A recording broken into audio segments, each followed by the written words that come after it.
She collapsed at his doorstep. He took her in, not knowing she wasn't human.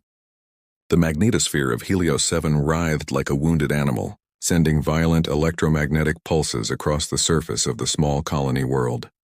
Dr. Kellen Mercer stood at the reinforced window of his isolated medical outpost, watching purple-tinged lightning split the copper sky.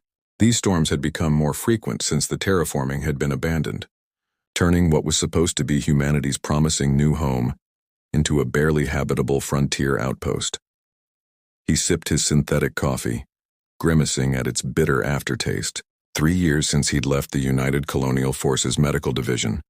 3 years since the Proxima War had ended, and still he couldn't shake the memories, nightmares of battlefield surgeries performed under alien bombardment, of comrades dying under his hands. Out here on the edge of colonial space, he'd found some measure of peace, at least until the storms came. The outpost's systems flickered as another electromagnetic pulse washed over the structure. The stabilizers would hold. They always did.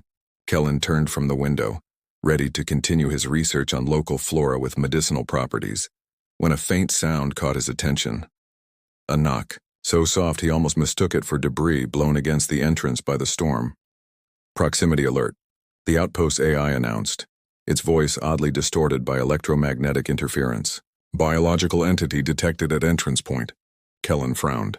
No one lived within 50 kilometers of his outpost. That was precisely why he'd chosen it. He approached the security panel, activating the exterior camera. A hunched figure leaned against his door, one hand weakly raised to knock again. The storm's fury whipped around them, threatening to blow them away with each gust. Caution told him to run a full bioscan before opening the door, but something, perhaps the military medic still alive inside him, overrode that protocol. He quickly entered the airlock release code. Security protocol override accepted, the AI informed him as the door slid open. The figure collapsed forward into his arms. A woman, drenched by the storm's peculiar metallic rain. Her clothing was unlike any colonial issue he recognized, torn and burned in several places. Her skin felt fever-hot against him, even through her soaked garments. "Help," she whispered, her voice melodic despite its weakness. Her eyes fluttered open briefly, startlingly vivid eyes like polished amethysts. Kellen lifted her with practiced ease, carrying her to the examination room. "I've got you," he assured her, medical training taking over. "You're safe now." As he laid her on the biobed, the scanner automatically activated, running preliminary diagnostics. Kellen worked efficiently, removing her outer garments to assess her injuries. Several lacerations across her back, minor burns along her left side, signs of extreme exhaustion. But it was when he cleaned her wounds that he noticed something extraordinary. Her blood gleamed with an iridescent purple sheen, catching the light like liquid crystal. And the rhythm of her pulse beneath his fingertips followed no human pattern he recognized, a complex cadence that seemed to echo in triplets. "What are you?" he murmured, not expecting an answer from the unconscious woman. The biobed scanner flashed red warning signals across its display. Unknown physiology. Reference database incomplete. Recommended action. Quarantine. Kellen hesitated only for a moment before overriding the system once more. Whatever, whoever she was, she needed help, and that was his calling. Hours passed as he worked, using his extensive knowledge of xenobiology to make educated guesses about treatment. Her injuries responded well enough to standard regenerative therapy, but her metabolic readings remained alarmingly unstable. Dawn broke, the storm finally subsiding to a dull roar. Kellen had nodded off in the chair beside the biobed when a soft touch on his hand startled him awake. The woman was conscious, those remarkable purple eyes now fixed on him with a mixture of fear and gratitude. "Thank you," she said, her voice carrying strange harmonics that seemed to resonate in the air. "You saved me." Kellen straightened, professional demeanor returning. "You're not out of danger yet. Your readings are unlike anything I've seen before." A flicker of alarm crossed her face. She attempted to sit up, then winced in pain. "Easy," he cautioned. "Your wounds are still healing. Have you reported me?" she asked, tension evident in her voice. "To whom would I report you?" Kellen asked carefully. "I don't even know who you are." She seemed to consider this, weighing her options. Finally, she said, "My name is Lyra, and if they find me, they will kill me. Her gaze intensified. And possibly you as well for helping me. Who's they? Kellen asked, feeling the comfortable isolation of his existence beginning to crumble. Lyra's expression darkened. Those who believe some species should never integrate. She hesitated, then added softly, I am not human, Doctor. Mercer, Kellen Mercer. He nodded slowly, having already suspected as much from her physiology. I gathered that much from your blood work. What you are exactly, I haven't determined. Novalian, she offered. From the Lyra constellation, as you would call it. That's quite a distance, Kellen said, mind racing through astronomical data. Your kind hasn't been part of any official first contact. A sad smile touched her lips. No, we prefer to observe, usually. She looked away. I broke that protocol. During your war, understanding began to dawn. An alien who had interfered in the Proxima War, possibly on humanity's behalf. No wonder she was being hunted. Rest, Kellen told her, adjusting the biobed settings to better match what he now knew of her physiology. You're safe here, for now. As she drifted back to sleep, Kellen gazed out at the alien landscape of Helios 7, suddenly aware that his self-imposed exile had just become significantly more complicated, and despite every rational thought telling him to alert colonial security, he found himself making a different choice, one that would change everything. A week passed in Kellen's remote outpost, the unusual rhythm of two hearts beating beneath one roof. Lyra's recovery progressed faster than Kellen had anticipated, her Novalian physiology demonstrating remarkable regenerative capabilities. Each day revealed new mysteries about his unexpected guest. Your cellular structure is fascinating, Kellen remarked, examining a holographic display of her blood sample. The iridescent purple cells pulsed with bioluminescent energy. You're photosynthetic, at least partially. Lyra sat cross-legged on a chair near his workstation, dressed in clothes he'd synthesized for her, simple garments designed to accommodate her slightly different proportions while resembling standard colonial fashion. Her lavender skin had regained its healthy glow, a subtle luminescence visible beneath the surface. Yes, she confirmed. My people evolved on a world with 3 suns. We can process stellar radiation directly, though I still require conventional nutrition. She tilted her head, studying him with curious eyes. Just as you need sunlight to produce certain vitamins, but not as your primary energy source. Kellen nodded, fascinated. And your homeworld? What's it like? A shadow crossed her features. Beautiful. Cities built within living crystal formations, oceans that sing with bioluminescent currents. Her voice grew soft. I haven't seen it in many of your years. Why did you leave? Kellen asked, then added quickly, if that's not too personal. Lyra moved to the window, gazing out at the alien landscape. When we detected your war with the Proxima Coalition, most Novalians chose to observe from a distance, as we always have with emerging species. She traced patterns on the glass. But I was part of a faction that believed intervention was necessary. The Proxima weapons would have devastated entire systems, created rifts in space-time that could never heal. So you helped us, Kellen surmised. Not openly. We provided intelligence, healing technology, shield modifications. She turned to face him. My team worked with a small group within your United Colonial Forces, Operation Stardust. We remained hidden, our existence known only to a handful of high-ranking officials. Kellen's breath caught. Operation Stardust. I heard rumors during my service. Miraculous recoveries, impossible technologies. He approached her slowly.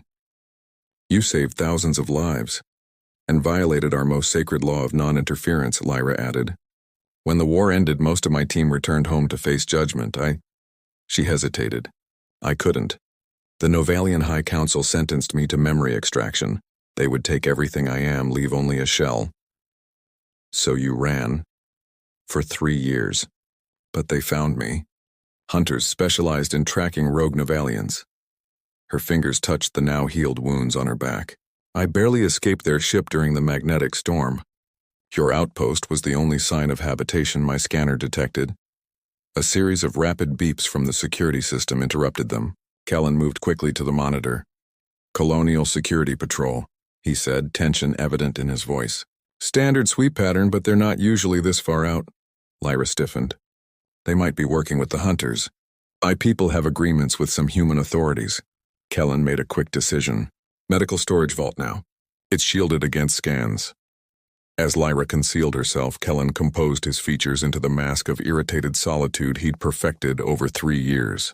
When the patrol arrived, they found only a reclusive doctor annoyed at the intrusion into his research.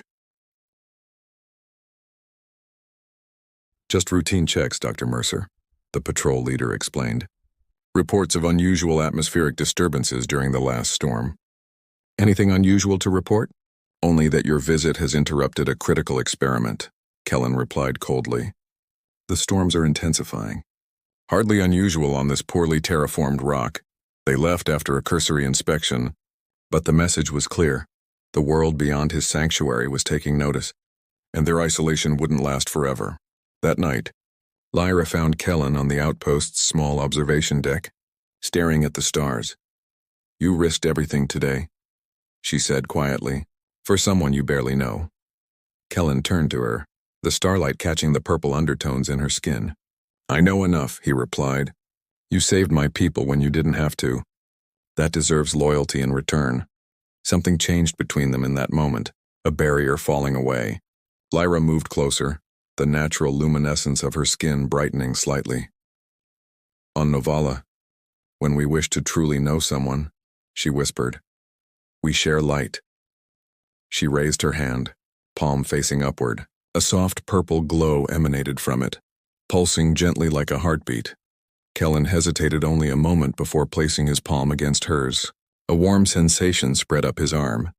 Not unpleasant but utterly foreign, the feeling of another being's energy intermingling with his own. Images flashed through his mind. Crystalline cities under 3 suns. The horror of watching Proxima weapons tear reality apart. Countless human faces. Wounded soldiers she had helped heal in secret. Years of running, always looking over her shoulder. When they separated, Kellen felt changed, as though a part of her now resided within him. Now you truly know me, Lyra said, her voice trembling slightly.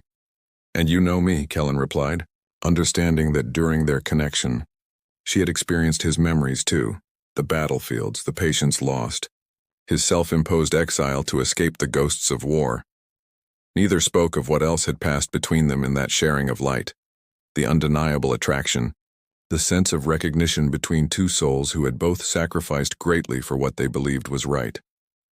As a new storm gathered on the horizon, they stood together in starlight, no longer alone in their respective exiles. The small hydroponic garden thrived under Lyra's care.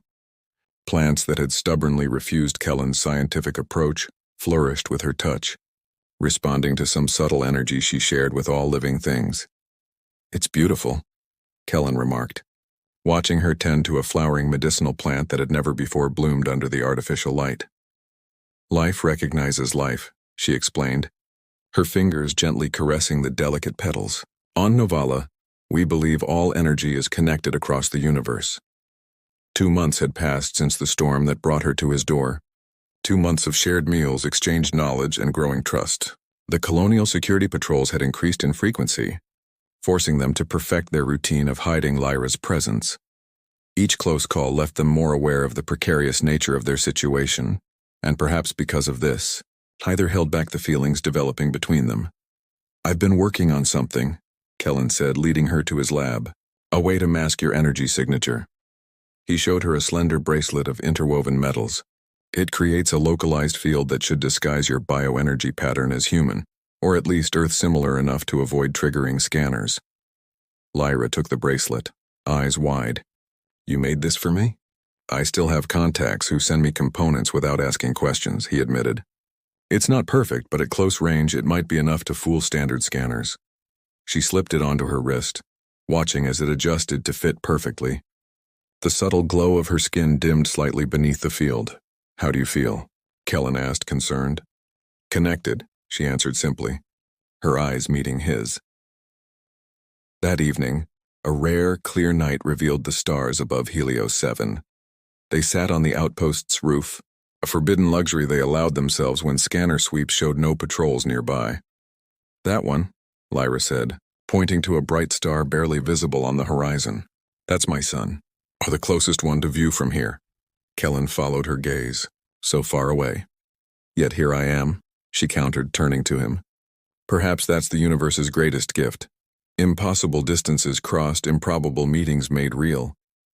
He reached for her hand, still marveling at how natural it felt despite its alien warmth.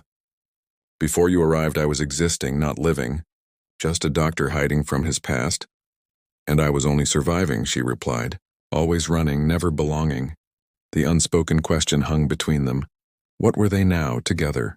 Lyra answered by leaning forward, her lips meeting his. The contact sent a gentle current of energy through them both, her natural bioluminescence responding to emotion by creating a soft purple glow around them. That night, they discovered the beautiful language that exists between two beings who find each other across the vastness of space. Their differences, human and Novalian, earth and stars, dissolved in the intimacy they created. Her skin illuminated the darkness as they explored each other, her natural light pulsing with her heartbeat as they moved together. Afterward, wrapped in each other's arms, Kellen traced patterns across the subtle constellation-like markings on her shoulders. I never expected this, he confessed. When I came to this outpost, I thought I was choosing solitude forever. The universe rarely honors our expectations, Lyra murmured against his chest. On Novala, we have a concept called astral resonance, the belief that certain souls are composed of matter formed in the same stellar nursery, destined to recognize each other across time and space. Stardust, Kellen said, remembering. Like the operation that brought you to our galaxy. She nodded. Perhaps not coincidence. Their peaceful moment shattered with the sudden wail of proximity alarms. Kellen leapt up, rushing to the security panel.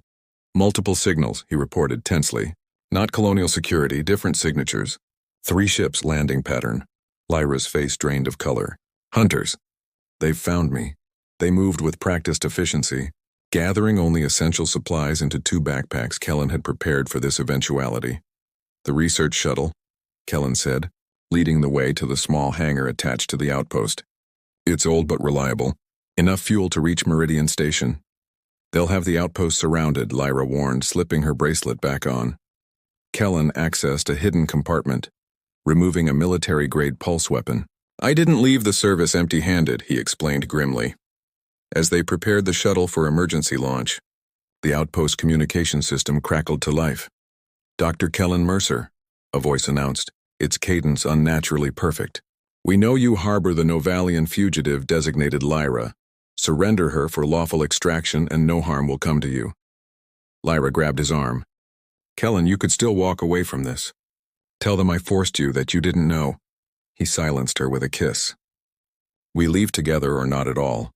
The outpost's exterior cameras showed figures approaching, humanoid in general shape, but moving with an eerie precision that betrayed their true nature.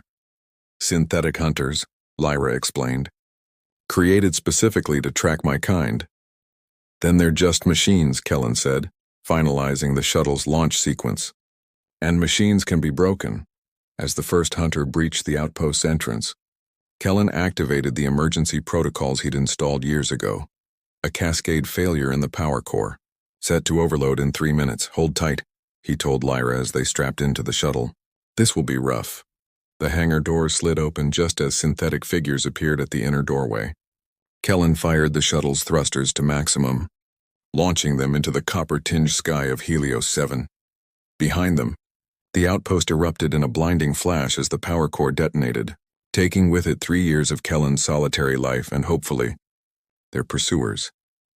As the shuttle climbed toward the stars, Lyra leaned against him, both exhilarated and terrified.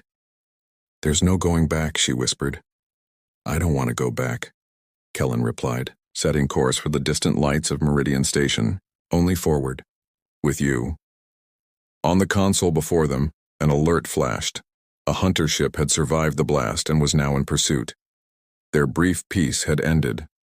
The real flight had begun. Flight among enemies, the shuttle trembled as it pushed through Helios 7's upper atmosphere, ancient engines straining against gravity. In the rear viewport, the hunter ship gained steadily, its sleek form designed for pursuit rather than research. They're faster than us, Kellen acknowledged, fingers dancing across the control panel. But I'm betting they don't know these sectors like I do. Lyra studied the navigation display. Meridian Station is still 8 hours at maximum speed. We won't make it. We're not going to Meridian, Kellen replied, a grim smile crossing his face. That was misinformation in case they accessed the shuttle's navigation logs. He banked hard, diving toward the moon Helio 7b, a mining outpost abandoned after the discovery of toxic compounds in its core. The small satellite's surface was scarred with massive excavation pits and the skeletal remains of mining equipment. The caldera fields, he explained. The mineral deposits create interference with tracking systems. And I have a friend. The hunter ship followed their descent, closing the gap with alarming speed. A warning light flashed on their console. Weapons lock, brace, Kellen shouted, throwing the shuttle into a spinning dive just as energy pulses streaked past them, grazing their port stabilizer. Lyra's hands flew over the communications array. I can jam their targeting systems temporarily, but I need... Bottom compartment, blue case, Kellen directed, not taking his eyes from the treacherous navigation between massive mining excavations.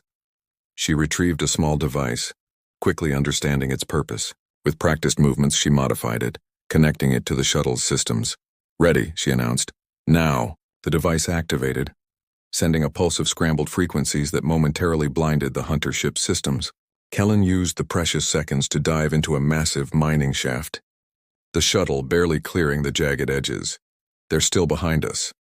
But the gap has widened, Lyra reported, monitoring the rear sensors. Deep within the abandoned mine, Kellen navigated through a labyrinth of tunnels until they reached a concealed hangar, skillfully hidden within what appeared to be a collapsed section. Welcome to Outpost Whisper, he said as the shuttle settled onto the landing pad. Unofficial refugee way station during the war. Officially decommissioned, but a few of us maintain it. The hangar doors sealed behind them as they disembarked. A tall woman with cybernetic enhancements along her left side emerged from the shadows. Pulse rifle raised. Identification protocol, she demanded. Stardust still shines. Commander Vega, Kellen responded. The woman lowered her weapon, her stern expression softening slightly. Mercer, been a while. And you brought company. Her enhanced eyes scanned Lyra. Interesting company. Maya, meet Lyra, Kellen said. She was part of Operation Stardust. Commander Maya Vega's cybernetic eye widened. You're one of them? The angels who brought the shield tech? Lyra inclined her head. I aided your medics. You lost your arm at Proxima Prime. And gained this superior model, Maya replied, flexing her cybernetic limb, along with a dishonorable discharge for asking too many questions about our mysterious allies. She turned to Kellen. Hunters on your tail? Closing fast. We need transport off-world. Maya led them through the outpost to a communications center. I can get you on a transport to the outer rim, but not for 3 days. You'll have to lie low until then. As they settled into the hidden outpost, Lyra sensed Kellen's unease. You don't trust her? She whispered as they prepared the small quarters assigned to them. Maya saved my life twice during the war, he replied, but she's been out here alone for years.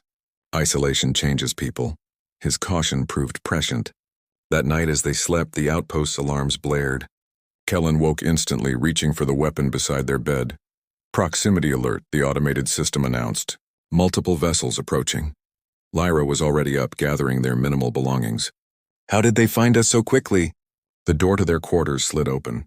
Maya stood there, her expression a mask of regret. I'm sorry, Kellen, she said. They offered me a full pardon, reinstatement, restoration of my pension. You sold us out, Kellen realized, anger and disappointment warring in his voice. Not exactly, Maya countered. I sold her out. She nodded toward Lyra. The deal was just for the alien. You can still walk away, Kellen. That's not going to happen, he replied, raising his weapon. Maya sighed. I figured as much. With surprising speed, she fired her own weapon, not at them but at the wall panel beside them.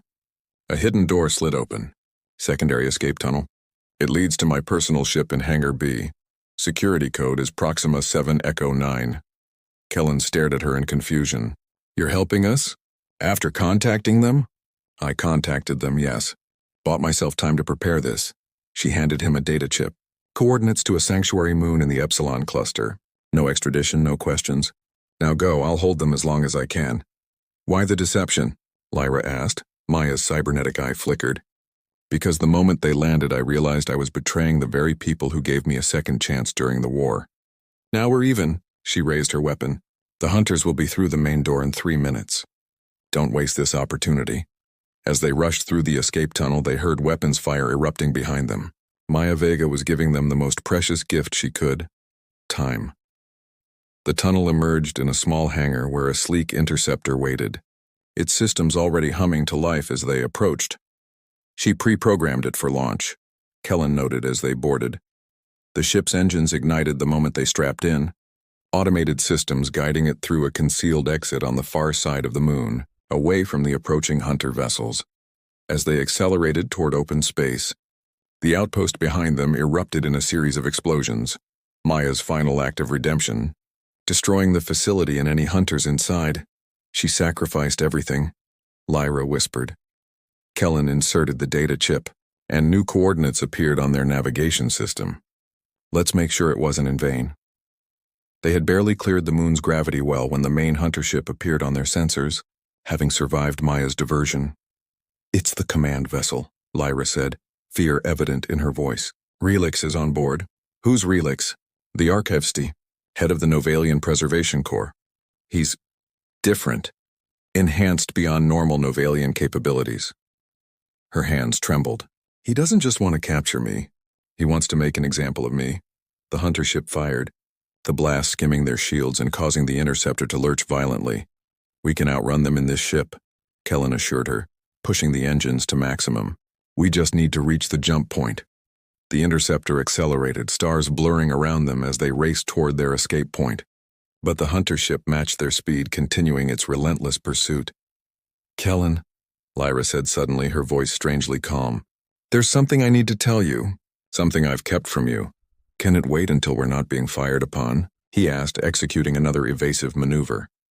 No, because it might be the only way we survive this. She placed her hand on the ship's control panel. I can interface directly with the ship's systems, enhance them temporarily, but the energy cost is substantial. Understanding dawned on his face. It could hurt you. It will definitely hurt me, she corrected. But it's our only chance. Before he could protest further, Lyra closed her eyes, her skin beginning to glow with increasing intensity. The purple luminescence spread from her body to the ship's controls, energy flowing visibly through the circuitry. The interceptor surged forward with impossible speed, systems performing well beyond their specifications. Behind them, the hunter ship fell back, unable to match their new velocity. But the cost was immediately apparent. Lyra's breathing grew labored, the glow of her skin dimming alarmingly. Lyra, stop, Kellen pleaded, seeing her life force draining. Almost there, she gasped. The jump point appeared before them, a shimmering distortion in space that would catapult them beyond their pursuers' reach. With one final surge, the interceptor crossed the threshold, reality twisting around them as they made the jump. As the stars reappeared in new configurations, Lyra collapsed, her skin now a pale lavender, the natural luminescence nearly extinguished. Kellen caught her in his arms, medical training taking over as he carried her to the small med bay. Her pulse was faint, her breathing shallow. Don't you dare leave me, he whispered fiercely, preparing emergency treatments. Not when we've come this far. The interceptor continued its automated journey toward the sanctuary coordinates, carrying its 2 passengers across an unfamiliar sky, one fighting for survival, the other refusing to let go. The sanctuary moon of Epsilon Lyrae hung like a jewel against the backdrop of a nebula, its surface a patchwork of dense forests and crystalline lakes. Unlike the harshly terraformed colony worlds of the United Colonial Forces, this moon had been gently adapted by a coalition of species seeking coexistence rather than domination. In a small dwelling nestled among bioluminescent trees, Kellen sat beside Lyra's bed, monitoring her vital signs. 3 weeks had passed since their desperate escape. 3 weeks of watching her hover between life and death.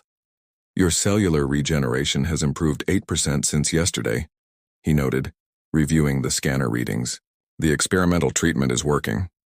Lyra's eyes opened slowly, their purple hue still dulled but gradually regaining brilliance. You should be resting too, she chided weakly. I'll rest when you're fully recovered, he replied, adjusting the nutrient solution feeding into her system. Their arrival at the sanctuary had been met with cautious welcome. The community, composed of various species who had chosen exile over conflict, recognized a kindred spirit in Lyra. More importantly, they possessed medical knowledge beyond human understanding, crucial in treating her depleted energy system. The archivist won't stop searching, Lyra said, voicing the fear that had lingered between them during her recovery.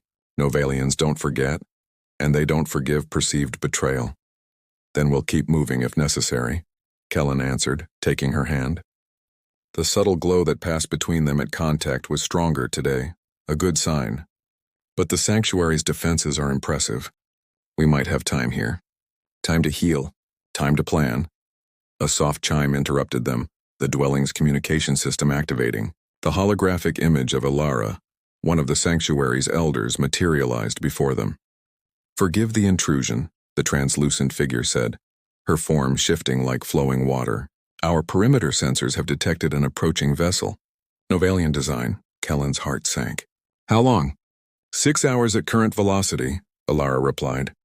"The Council is convening to determine a response. Your presence is requested, Dr. Mercer." After assuring Lyra he would return quickly, Kellen followed Alara's guidance to the sanctuary's central chamber, a living structure grown rather than built, its walls pulsing with organic technology.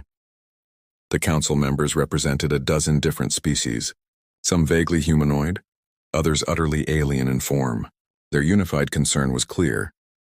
The arrival of a Novalian preservation vessel threatened not just Lyra, but the sanctuary's very existence.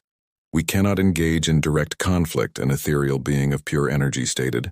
"Our sanctuary survives through neutrality and secrecy. But neither can we surrender those who seek asylum," countered a multi-limbed entity with crystalline skin. "It violates our founding principle." Debate continued until Kellen raised his hand, drawing their attention. "There might be another way," he suggested. "The archivist wants Lyra because she violated Novalian law by interfering in the Proxima War. But what if we could prove her interference was justified, that it prevented a greater violation of natural law?" Interest rippled through the Council. "Explain, human," Alara requested. "During the war I had access to classified data on Proxima weapons development," Kellen said. "Their quantum disruptors were designed to tear holes in reality itself, weapons that would have violated universal constants. If Novalians value preservation above all else, surely they would recognize that some interventions are necessary to prevent greater destruction." "You propose to confront the archivist with this evidence?" a voice asked from the chamber's entrance. Lyra stood there, leaning against the doorframe for support, but upright and determined. "No," she said, moving slowly to join Kellen. "We will share truth through light." The council chambers filled with murmurs as Lyra explained her plan. A dangerous one, but perhaps their only option. Hours later, as the Novalian vessel entered orbit, a single shuttle descended toward the designated meeting point at the edge of the sanctuary's territory. Kellen and Lyra waited on an open platform, flanked by council representatives. The shuttle's design was elegant and unsettling, its surface shifting like liquid metal. When it landed, the hull simply parted, revealing a tall figure whose purple skin was covered in intricate patterns that pulsed with power. "Archivist Relix," Lyra acknowledged, standing as straight as her weakened condition allowed. The archivist's eyes, deep violet, almost black, fixed on her with cold intensity. "Fugitive Lyra, your extraction is long overdue." "I request the right of illumination," Lyra stated formally. "Before you enforce judgment, see the truth that guided my actions." A flicker of surprise crossed Relix's otherwise impassive features. "You invoke ancient law. Interesting." His gaze shifted to Kellen. "And this human is your witness?" "He is my bondmate," Lyra replied, causing Kellen to glance at her in surprise. Among Novalians, she had told him, such a declaration was irrevocable, a claiming of shared destiny. "His memories are part of my truth." "Very well," Relix conceded after a moment's consideration. "The right of illumination is granted, but be warned. If your truth is found wanting, both will face extraction." The ritual began as the three formed a triangle, hands extended toward the center. Lyra's skin began to glow, the luminescence spreading to encompass Kellen as well. Even Relix, with all his enhanced abilities, could not resist the connection forming between them. Light flowed between the three beings, human, Novalian, and the enhanced archivist, carrying with it memories and experiences. Kellen's battlefield trauma witnessing Proxima weapons tearing soldiers apart at the molecular level. Lyra's horror at discovering the quantum rifts that threatened to spread beyond the battlefield. Classified data from both sides of the conflict showing the potential for universal destruction. But most powerful was the shared memory of what came after, how Lyra's intervention had not only saved human lives but prevented weapons that would have eventually consumed even their creators, how balance had been restored through careful, limited interference. When the light receded, Relix stood motionless, processing what he had experienced. The patterns on his skin fluctuated in complex sequences, a visible representation of his internal conflict. The preservation directives are absolute, he finally stated. Non-interference is our highest law. Even when non-interference leads to greater destruction? Kellen challenged. Our laws do not allow for situational ethics, Relix responded coldly. Then perhaps your laws are incomplete, Lyra suggested, as all constructs are when faced with the complexity of existence. Silence stretched between them, tense and expectant. I cannot nullify your sentence, Relix eventually said. But neither can I deny the evidence presented. There is precedent for delayed judgment in cases where extraction would cause greater harm to the universal balance. He approached Lyra, placing a formal seal upon her wrist, a living metal band that shimmered with contained energy. You are marked as judged, but sentence deferred, he announced. You may not return to Novala or any Novalian territory, but neither will you be actively pursued. His eyes narrowed. However, should you interfere in any species development again, I understand, Lyra acknowledged. With one final inscrutable look at the pair, Relix returned to his shuttle. As the vessel rose into the atmosphere, Kellen and Lyra remained on the platform, hardly daring to believe the outcome. Is it truly over? Kellen asked as the ship disappeared from view. Not over, Lyra replied thoughtfully, examining the seal on her wrist, but changed. We have been granted time, if not complete freedom. The council representatives approached, Ilara at their head. The sanctuary remains open to you both, she offered. Few have faced the archivist and negotiated such terms. Kellen and Lyra exchanged glances, a silent communication passing between them. We're grateful, Kellen replied. But I think we need to find our own way now. 2 days later, they stood before a small vessel provided by the sanctuary, sleek, fast, and untraceable. Where will we go? Lyra asked as they prepared for departure, her strength returning more each day. Kellen studied the star chart displaying countless systems beyond colonial or Novalian influence. Somewhere between, he suggested. Not your world or mine, but a place where we can be what we are together. Exiles? She asked with a small smile. Explorers, he corrected, taking her hand. As their ship lifted off, the nebula's colorful gases swirled around them, creating patterns reminiscent of both Earth's aurora borealis and Novala's crystalline light displays. Neither home, yet somehow containing elements of both. 6 months later, they had established themselves on a small trading outpost at the edge of charted space. Kellen's medical knowledge and Lyra's unique healing abilities made them valuable to travelers of all species. Their dwelling, perched on a cliff overlooking twin moons, incorporated both human practical design and Novalian organic architecture. One evening, as they watched the double sunset, Lyra took Kellen's hand, guiding it to rest against her abdomen. There's something you should know, she said softly. Something thought impossible between our species. Kellen's eyes widened as he felt it. A distinctive resonance beneath his palm, a subtle luminescence pulsing with new life. How? He whispered. Lyra smiled, her eyes reflecting the setting suns. The universe finds a way. Stardust recognizes its own. As darkness fell,